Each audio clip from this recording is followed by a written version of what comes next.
Do you have over 100 hangers, but still wear the same 5 items over and over again?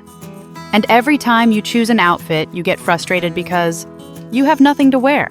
If you find yourself stuck in your own closet, this video is for you. I'm going to share 5 simple rules that I still apply to this day, helping me make decisions faster, easier, and without that, I might need this feeling anymore. But before we get started, let me ask you a question. What's the hardest part about cleaning out your closet? Is it the expensive item you don't wear but still regret? Is it the guilt of throwing away a gift? Or is it the fear of missing something later? Share in the comments. I always read and respond to every comment you make if you need it. Now let's get started.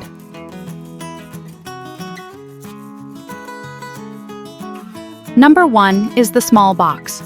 There are items that when you pick them up, you don't know what to do with them.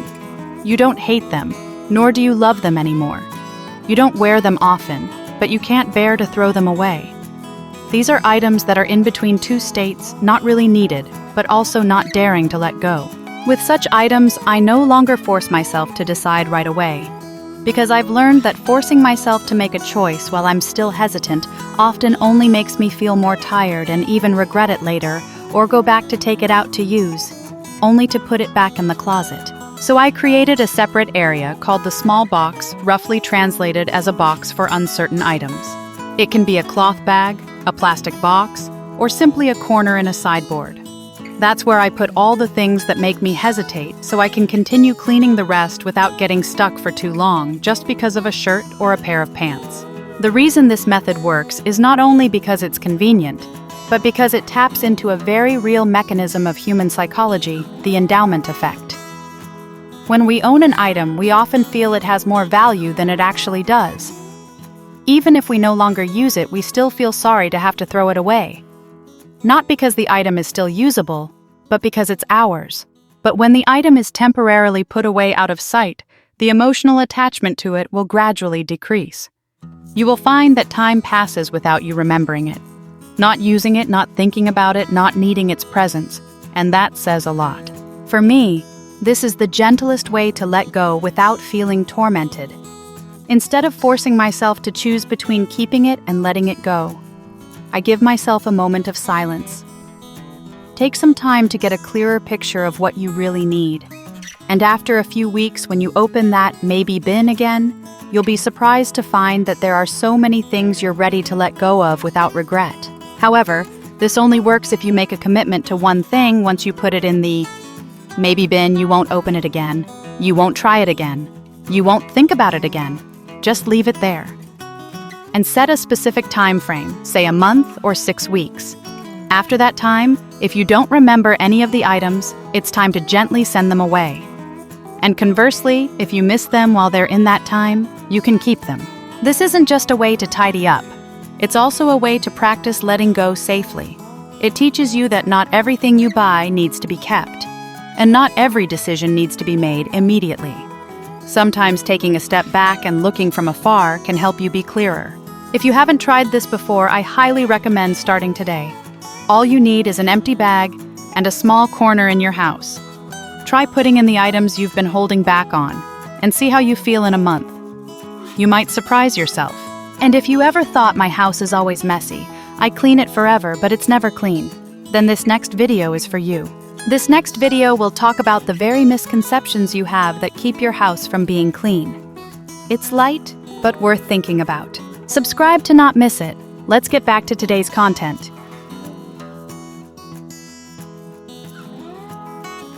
Number 2 is ask questions. If you're standing in front of your closet holding an item in your hand and wondering, should I keep it or should I throw it away? The right questions will help you come up with an answer more easily. Here are the questions I always ask myself, and I believe you'll find them useful too. 1. How do I feel when I wear this item? Not because it looks good on the hanger, not because it was expensive, but because I feel comfortable and confident wearing it. If you always have to pull up your sleeves, cover your belly, or feel like you're not yourself when you wear it, then it probably doesn't belong to you anymore. The feeling in your body is a very honest indicator. Throw it away. 2. If the right occasion comes next week, will I choose this item? Suppose you have a date, a light outing. Will you choose this item? Or will you just pass it by like you always do? If you always pass an item by, you may have already broken up with it in your heart, just not officially. 3. Does this item suit me today or my imaginary version? This is a question I think everyone should ask themselves. There are items we buy because we hope to become someone else more elegant, slimmer, younger. But if the item doesn't suit who you are today, it just makes you feel inadequate. Instead of keeping an item that makes you feel inadequate, keep the items that make you feel true to yourself right now. 4. Do I have anything else like it? Sometimes we don't notice, but we already have 4 white shirts, 5 pairs of jeans, and 7 black dresses. If the items are similar in style, feel, and function, you probably only need to keep 1 or 2 that you really like the most. Reducing duplication will help your closet feel more spacious, and your daily decisions will be quicker. 5. Do I keep this item just because I regret? I regret buying it at a high price. I regret only wearing it once. I regret it was a gift. But you know what? Those reasons don't make the item any more useful today. If it doesn't serve you anymore, you have the right to let it go. You've learned your lesson from that item. Now you can let it go gently. Which of these questions do you find most effective? Comment below. Now let's move on to the next part.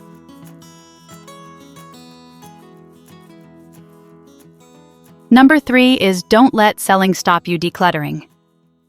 One thing I've learned over the years of cleaning out my house is that good intentions can become a burden if you set the wrong expectations. And one of the most common expectations is, I have to sell this thing. At least I can get some money back. Sounds reasonable, right? You paid for it. Sometimes it was a few $100,000. Sometimes it was millions. The item is brand new or even unused. And you think I should get something back before I let it go. I used to think the same thing. The problem is the reselling process is not simple. You have to take pictures, post text back and forth with strangers, time, the delivery answer, detailed questions that you don't want to answer. Then wait for the person to come and pick it up and they change their mind. Or you even linger because you think I'll wait until I have time to sell, then let the item sit there for a few more months. And then what happens? You stop cleaning, because cleaning again brings more things to sell. And you are too tired of the pile of old things you need to sell. You stop. You procrastinate. You are overwhelmed with things not because you want to keep them, but because you are afraid to sell them. That is why I stopped selling things a long time ago.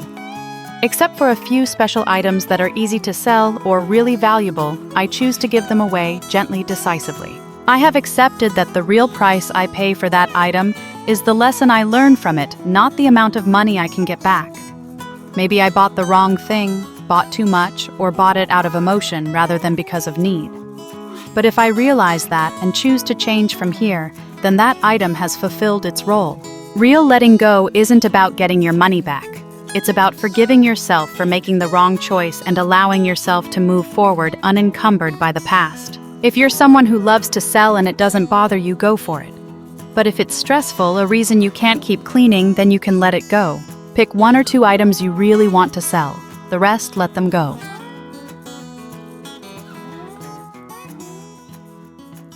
Number 4 is stop comparing. We often compare our homes to others. Whether consciously or unconsciously, we look at tidy rooms online, pristine closets on Instagram, then look back at our own living space and think, I haven't done enough. And that thought is what ruins the small joys of every cleaning session. You've just put away a bag of stuff, but then sigh because there's still too much in the house. You've just tidied up a corner of the closet, but feel I'm nowhere near as good as everyone else. It feels so real, but it's not true. You're doing your part. In a real home with a real schedule, with real mood swings, you've chosen to get up to change to clean instead of just letting it be. So don't take it for granted. And don't compare your home to someone else's. You can fold a stack of shirts. You decisively give away an item. Not buying more even though it's on sale. All of these are things to celebrate. Because it's the little things repeated day after day that really make lasting change. And when you give yourself credit, you'll have the strength to keep going. Not because you have to, but because you feel lighter, more in control, and more confident. So today, if you've done something, even just one small thing, smile and know that you're on the right track and you're making progress every day. Let's move on to the next part.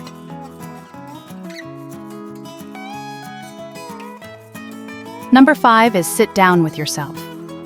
In my declutter journey, there is a very important step that I often overlooked in the past, which is to stop and ask, what do I really want this room to look like? Not to look as pretty as on Pinterest, but to look like it will make me feel more comfortable and at ease living in it. In the past, I thought that just cleaning was enough. Just take things out, sort them, get rid of them, and then hope that everything will naturally become more comfortable. But the problem is, if I don't know what I'm aiming for, it's easy to fall into a situation where I still feel like I'm missing something, still feel tired. Because I'm just removing things, not creating anything new for my living space. So now before I start cleaning any area, especially the bedroom or closet, I always ask myself, what do I want from this space? I want my bedroom to feel light and airy when I wake up in the morning. I want to be able to pick out clothes quickly when I walk into my closet without feeling overwhelmed. I want to avoid doing laundry all day because I have too many items that I don't really need. I want drawers that open and close easily, not stuffing them in and pulling them shut. Everyone's desires are different. Some people just want to get rid of the chair in the corner that they've always used to store things in but never sat on. Some people just want to put clothes in one drawer instead of 3. Some people want to do less laundry and have a small basket that's just the right size, not too much, not too little. You don't need to have a vision board hanging on the wall, but you should take a few minutes to really sit down. Imagine the feeling you want when you walk into that space after you've cleaned it. What does the atmosphere feel like? Where are the things? What do you feel in your body when you look around? This may sound simple, but it's a guide. It helps you know when to stop, when to add something, when to keep something. And most importantly, it helps you avoid getting caught up in unfamiliar aesthetic standards and focus on what makes you feel at peace in your own home. I used to live in a room with 2 huge closets full of clothes and no room for my husband to put anything. Now I have 1 compact basket, a few things I really love, and every time I open the closet, I know exactly what I have, what I need, and feel much lighter. So before you continue cleaning, try putting your hand on your heart, taking a deep breath and asking yourself, how do I want this room to make me feel? Once you answer that question, everything else will be much easier.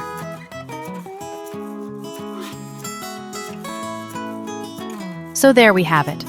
5 rules that are also 5 ways of thinking that will help you clean out your closet more gently, more practically, and less stressfully.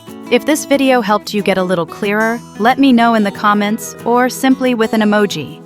And if you want to continue on this journey, I'd love it if you'd subscribe so you don't miss the next videos. And if you've ever thought my house is always messy, I must not be trying hard enough, then the next video is for you.